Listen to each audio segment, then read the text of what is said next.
The purpose of the thruster control is to allow operation of bow and stern thrusters on own ship. Enables thrust output from bow thruster number 1. Enables thrust output from bow thruster number 2. Enables thrust output from bow thruster number 3.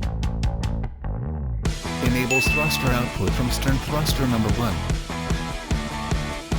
Enables thruster output from stern thruster number 2.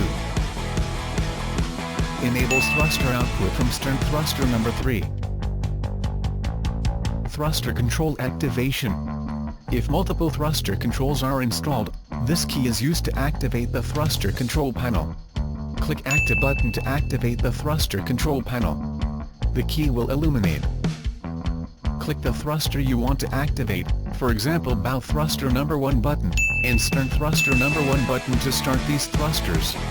The corresponding key will illuminate, to indicate that the thruster is running. Move the throttle in the desired direction. Moving the thruster throttle to starboard will result in a thruster force moving the bow to starboard, moving the stern to starboard. Thrust is ordered as a percentage of maximum available thruster power. The corresponding thruster power display indicates thruster feedback in percentage of maximum available power.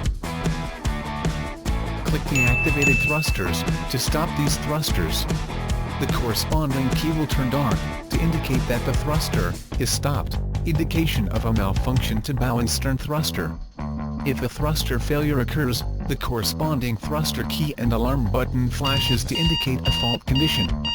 No thruster output will be given from that particular thruster. To silence the buzzer, click alarm button. The key gets steady light. When the fault condition is fixed, the corresponding thruster key turns dark. 2 levers are controlling maximum 3 thrusters each. The upper lever controls the bow thruster. The lower lever controls the stern thruster.